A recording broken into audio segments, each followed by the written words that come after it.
Hello YouTube, this is ActionAirsoftUSA. Today we're going to be doing a kind of tutorial on how to disassemble a AEG M4 version 2 gearbox.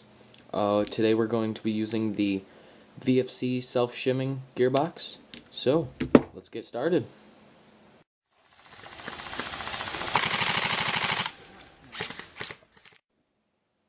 So a few of the tools that you might want to have handy, as you can see here, we're gonna need this is a magnetic screwdriver.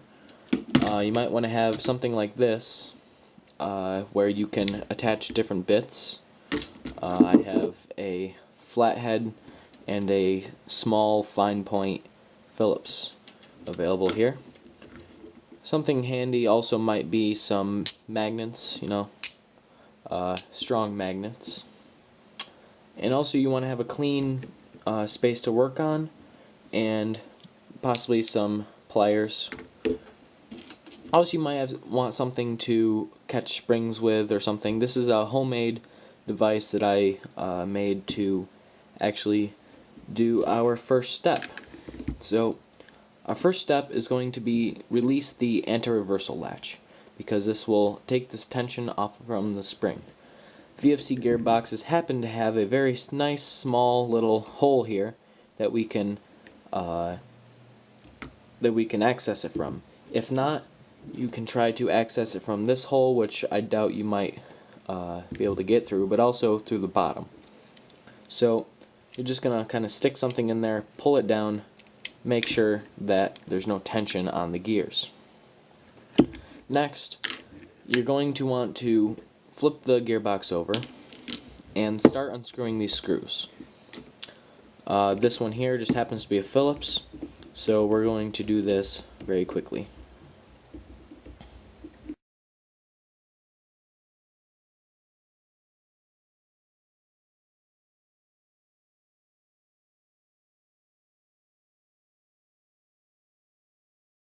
Now, for your last screw, it happens to be right underneath what makes the VFC and possibly the King Arms gearboxes have the locking bolt. So you're going to want to remove this piece here, which is what catches your bolt when you have a functioning bolt catch and release. So we're going to take this off. This is a very small screw. You want to keep this separate. I'm going to put this over here, and we're just going to easily remove this piece here. Now we can take our last screw out, and we are almost ready to take apart our gearbox. Quickly take this out. I think this happens to be a longer screw.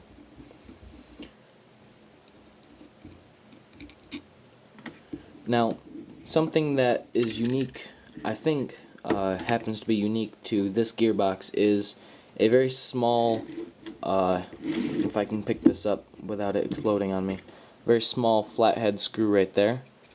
So I'm going to take that out. I've already taken my gearbox apart and put it back together for you guys, so you should feel special. Now, here comes one of the hardest parts of taking apart your gearbox. You want to put something like this or a screwdriver inside of the little hole where the spring guide goes. Now, VFC has been very nice and let us have a little hole here, but that we can hold on to. But you want to hold on to the cylinder and the spring, and you want to push with a downward motion by pushing this up and down. You want to hold tightly. You want to carefully separate the gearbox. And as soon as you can, get a lot of pressure on that piston and that spring. And flip your gearbox over. Now, very carefully, release the tension on your spring. And you can take out the small spring guide. Voila! You have opened your gearbox. I just happen to have a piece of grass or something on there. Now, first thing you want to do is take a mental picture. Hell, even take a digital picture to make sure you know where everything went, how everything went together. Your first part is your spring guide here. Obviously, it guides the spring in the gearbox and holds it in place. This happens to be a ball bearing spring guide because of the little ball bearings here. What a ball bearing spring guide does is it lets the spring move around on the spring guide, which keeps some of the tension off and doesn't let it torque up. So this is your spring and your spring guide. This is an M120 spring. I can feel by the feel of it. The next piece you're gonna want to take off is, let's see, you're probably gonna want to take off your piston and your cylinder. So I'm gonna grab my nifty little tool here. I think I made this out of a key ring or something like that. And your hands are gonna be a little bit greasy, but you're gonna want to just lift this spring right here. Let's get some light on it. That attaches to the tappet plate, and then your tappet plate, your cylinder head and your piston should come right off. Now your piston, as you can see here, it's got a ported piston head VFC, very nice. This is a polycarbonate piston with first tooth is metal. I've noticed with VFC that they very heavily grease their gearboxes, which is good. This right here is a tappet plate. It does something, but I'm not really going to go into it. It basically moves your air nozzle back and forth, and that is done with the sector chip here. Your air nozzle goes onto your cylinder head, or I think that's what it is called, cylinder head, and your cylinder. Take note of where the hole is on your cylinder, because if you were to reverse that, you will have very high loss of suction. And also be aware of where your holes are on your cylinder head, and set those aside.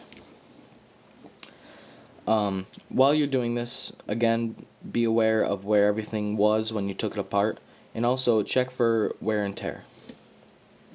So next, you're going to want to start taking apart your gears. I like to take the first gear off first.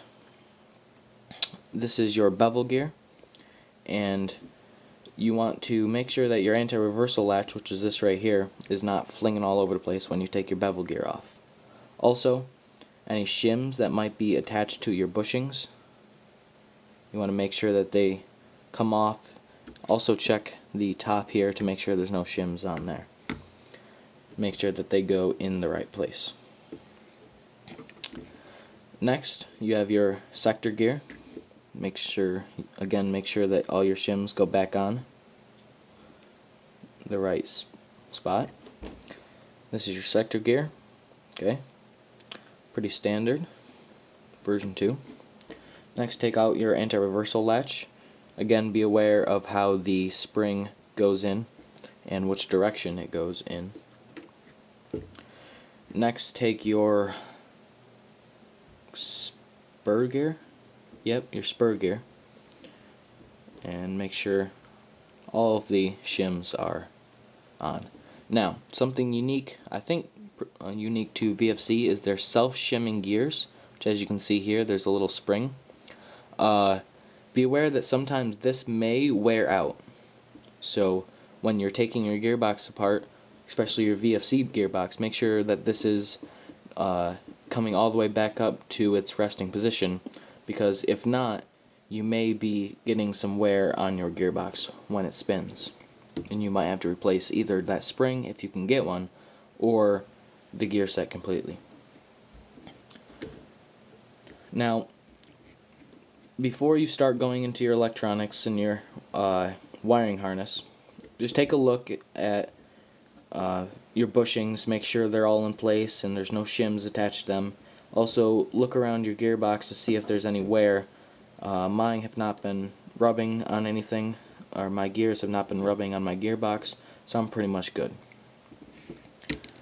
Now, before you start taking out your trigger assembly, be aware of exactly how the wires go into the grooves here, because if you were to switch the red wire, the wire that's on top and the wire that's on bottom, your bottom wire will grind with the motor and you'll be ripping your wires apart, and that can be very, very bad. Well, I'm sorry, it will be very, very bad if that happens. So be aware and just start popping that out. Okay, so once you have that popped out, you're going to want to take your trigger and carefully pop that out of place.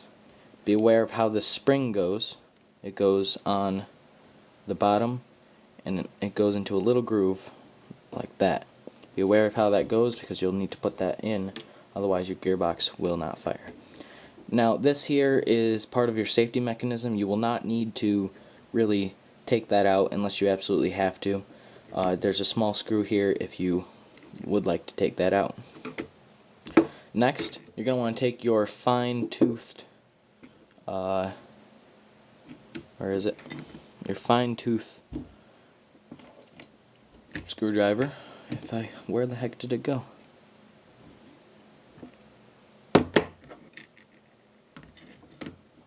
Here it is. Your fine-tooth Phillips, and you're going to want to unscrew this small screw here, not the one with the little lever attached, but this one here.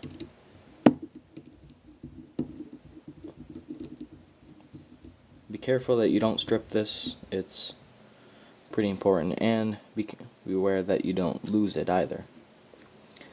Now you want to detach this tiny spring here. Be careful that you don't lose it like I just did. Here we go. And then you can carefully pull out your wiring harness. And there you go. Now, I've never really taken these parts of the gearbox apart, and I really don't intend to. I think it's pretty straightforward.